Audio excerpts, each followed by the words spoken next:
Hello guys, welcome to my channel. Welcome back to another video and Allied Health Science వాళ్ళకి welcome.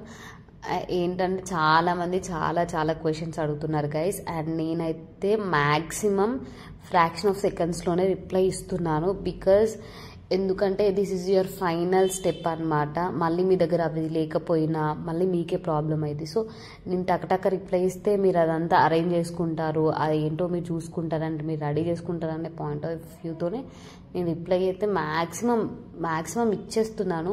And కామన్గా కొన్ని questions అడుగుతున్నారు guys.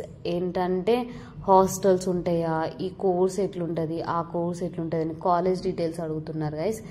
And hostels అనేవి allied health science వాళ్ళకి లేవు. Government కాలేజ్లో అయితే హాస్టల్స్ లేవు గైస్. మన గవర్నమెంట్ మెడికల్ కాలేజెస్లో హాస్టల్స్ ఎలైడ్ హెల్త్ సైన్స్ వాళ్ళకి లేవు.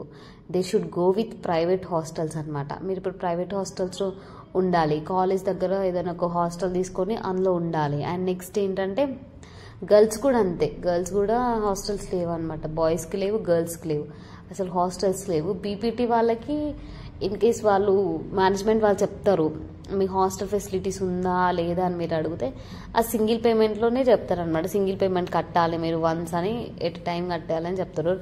అండ్ ఏంటంటే కొంతమంది ఇంకా క్వశ్చన్స్ అడుగుతున్నారంటే ఆ కాలేజ్ మంచిదా, ఈ కాలేజ్ మంచిదా అంటే కాలేజ్ మంచిదా కాదా అని నేను చెప్పలేను గైస్. ఎందుకంటే ఎవ్రీ కాలేజ్ ఈజ్ గుడ్, దేని యూనిక్నెస్ దానికి ఉంటుంది అనమాట.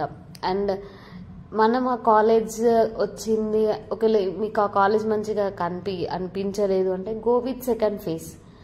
And every college is good, దాని ఉంటాయన్నమాట.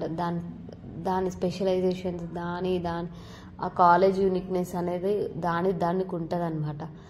అట్లా మీరు చూసుకోండి. మనం ప్రతి ఒక్క కాలేజ్ అనేది మనం పర్టికులర్గా ఈ కాలేజ్ మంచిది, ఈ కాలేజ్ మంచిది అని మనం చెప్పలేము కదా. సో కొన్ని కాలేజెస్ నేమ్ బయటకు రాదనమాట, అయినా కూడా అవి మంచి కాలేజెస్ ఉంటాయి. కొన్ని కాలేజెస్ ఏంటి నేమ్ బయటకు వస్తుంది, అయినా అవి మంచి కాలేజెసే అంటే నేమ్ బయటకు వస్తుంది. కొన్ని కాలేజ్కి నేమ్ బయటకు రాదనమాట. సో నేను కూడా కొన్ని కొత్త కాలేజ్ నేమ్స్ వింటున్నాను అనమాట ఫస్ట్ టైం అనమాట. అంటే పాత కాలేజెసే కానీ నాకు తెలియదు.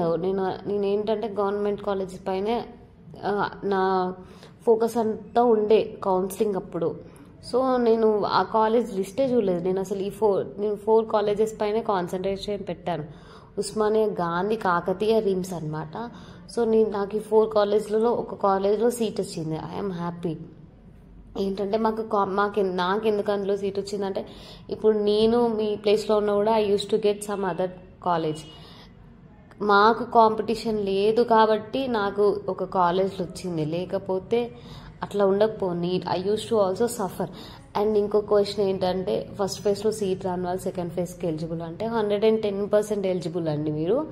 ఎందుకంటే ఫస్ట్ ఫేజ్లో మెసేజ్ రిపోర్ట్ చేసిన వాళ్ళే సెకండ్ ఫేజ్, ఎందుకంటే మీకు మెసేజ్ ఏం రాలే కదా. ఫస్ట్ ఫేజ్లో రిపోర్ట్ చేసిన వాళ్ళు కూడా సెకండ్ ఫేజ్కి ఎలిజిబులే. అండ్ ఇన్ కేస్ మీ కాలేజ్ నచ్చితే ఉంచేసుకోండి, మళ్ళీ షఫల్ అవ్వడం అది కూడా ఒక ప్రాసెసే. అండ్ ఇప్పుడు మీరు ఫస్ట్ ఫేజ్లో సీట్ వచ్చింది, మీరు జాయిన్ అయినారు, మళ్ళీ సెకండ్ ఫేజ్కి ఎట్లా పోవాలంటే సేమ్ మళ్ళీ వెబ్ ఆప్షన్స్ పెట్టుకోండి. అండ్ ఫస్ట్ ఫేజ్లో సీట్ రాని వాళ్ళు సెకండ్ ఫేజ్లో సీట్ రానికి మీరు ఏం చేయండి అంటే you go add few colleges, ads few courses, కొత్త కోర్సెస్ యాడ్ చేయండి. మీరు లిస్ట్ ఉంది కదా, మీ లిస్ట్ ప్రకారమే ఇంకో కొన్ని కాలేజెస్ యాడ్ చేయండి, definitely you will get. And ఏంటంటే ఇంకోటి ఇది చూసుకోండి, మీకు ఒక కాలేజ్లో అంటే అన్ని లిస్ట్ ఇచ్చారు కదా, ఫస్ట్ ఫేజ్ లిస్ట్ ఇచ్చారు కదా, ఆ లిస్ట్లో ఏ ర్యాంక్ వాళ్ళకి ఎంత ఉంది, ఏంటిది ఎంత ర్యాంక్ ఉంది, ఏ డిపార్ట్మెంట్లో చూసుకొని పెట్టుకోండి. చూసుకొని పెట్టుకుంటే మీకు స్కోప్ ఉంటుంది అనమాట, వచ్చే ఛాన్సెస్ అనేవి కొంచెం ఉంటాయి. కాకతీయలో వచ్చిన వాళ్ళు ఆబ్వియస్లీ వాడు గాంధీకే షిఫ్ట్ అవుతారు, అంతే కదా. కాకతీయలో వచ్చింది నాకు ఫస్ట్ ఫేజ్లో, సెకండ్ ఫేజ్లో గాంధీలో రాదనే డౌట్ అయితే వాళ్ళకు ఉంటుంది. ఆబ్వియస్లీ వస్తుంది వాళ్ళకి. ఇన్ కేస్ గాంధీలో చదివే వాళ్ళు గాంధీలో సీట్ వచ్చింది, వలంగంలో ఉన్నవాడికి గాంధీలో సీట్ వచ్చింది, వాళ్ళు ఏం చేస్తారు కాకతీయకు వస్తారు కదా, కొంచెం ఇంట్లో ఉండి చదువుకోవచ్చు అనే థాట్ ఉన్న వాళ్ళు, హాస్టల్లో ఉండాలా అనే ఇంట్రెస్ట్ లేని వాళ్ళు obviously they will come back to their places.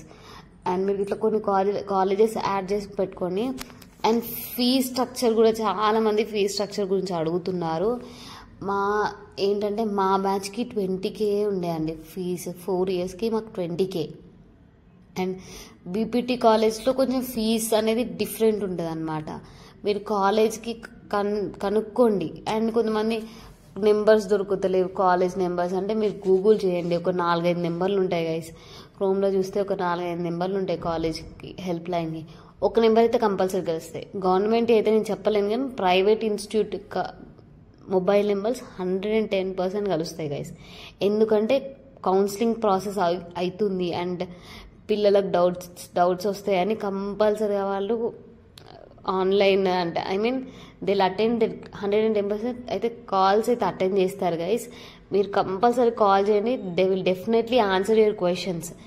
ఇంకోటి ఏంటంటే గ్యాప్ సర్టిఫికేట్స్ అని, కొన్ని సర్టిఫికేట్స్ అని, రెసిడెన్స్ సర్టిఫికేట్స్.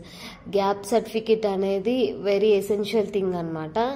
మీరు 1 year వచ్చినా గ్యాప్, 2 years వచ్చినా గ్యాప్ సర్టిఫికేట్ తీసుకోవాలి. నేనైతే తీసుకున్నాను, ఎందుకంటే నాకు తెలిసిన నా ఫ్రెండ్ ఇప్పుడు MBBS చేస్తుంది, తను చెప్పింది గ్యాప్ సర్టిఫికేట్ తీసుకోవాలని, నాకు ఇట్లా ప్రాబ్లం అయింది, నువ్వు కూడా కంపల్సరీ తీసుకో అని చెప్పింది. నాకు తను చెప్పింది కాబట్టి నేను తీసుకున్నాను. నేను బిఫోరే తీసుకున్నాను, నేను ఎలైడ్ హెల్త్ సైన్స్ నోటిఫికేషన్ రాకముందే నేను తీసుకున్నాను గ్యాప్ సర్టిఫికేట్.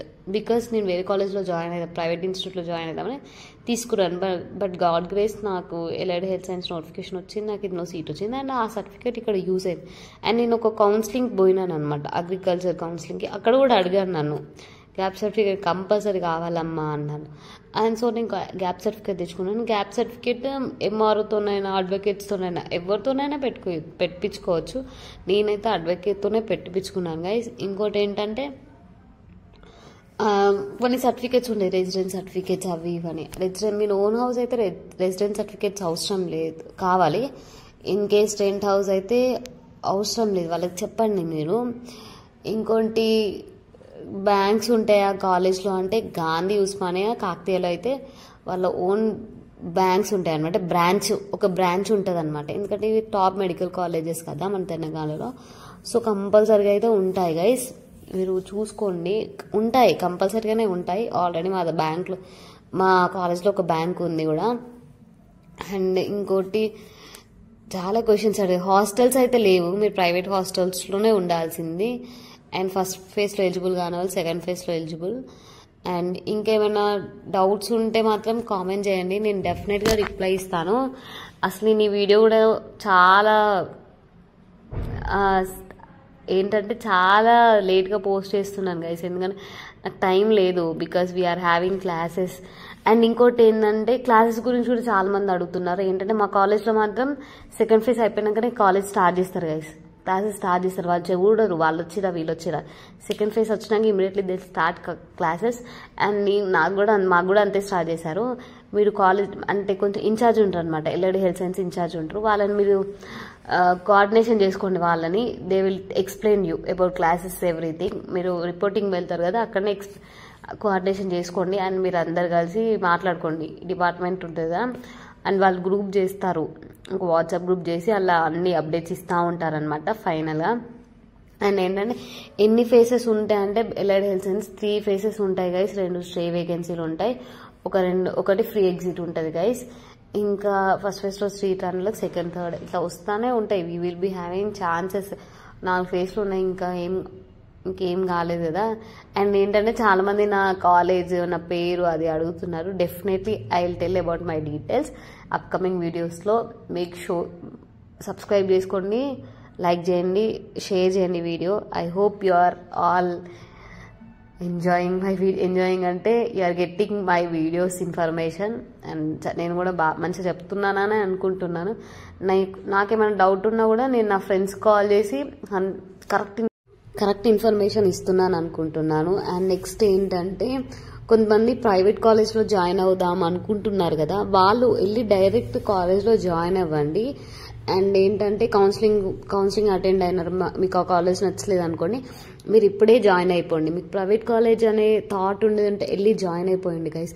ఎందుకంటే వాళ్ళు ఇప్పుడు తక్కువ ఫీజెస్ ఛార్జ్ చేసుకుంటారు, లేకపోతే ఎక్కువ ఫీజెస్ ఛార్జ్ చేసుకుంటారు అనే నా పాయింట్ ఆఫ్ వ్యూ అనమాట. సో మీకు ఎవరికైనా ప్రైవేట్ కాలేజ్లో జాయిన్ కావాలంటే పోయి జాయిన్ కండి. అండ్ నేనైతే పాయింట్ టు పాయింట్ కరెక్ట్గా ఎక్స్ప్లెయిన్ చేస్తున్నానని నేను అనుకుంటున్నాను. అండ్ ఏం డౌట్స్ ఉన్నా నాకు కామెంట్ చేయండి, డెఫినెట్లీ నేను రిప్లై ఇస్తాను. అండ్ ఇంకోటి ఏంటంటే సబ్స్క్రైబ్ చేసుకోండి, లైక్ చేయండి, షేర్ చేయండి. అండ్ ఫర్దర్గా వచ్చే వీడియోస్లో మనం బుక్ లిస్ట్, ఎసెన్షియల్ థింగ్స్ అనేది చూద్దాం.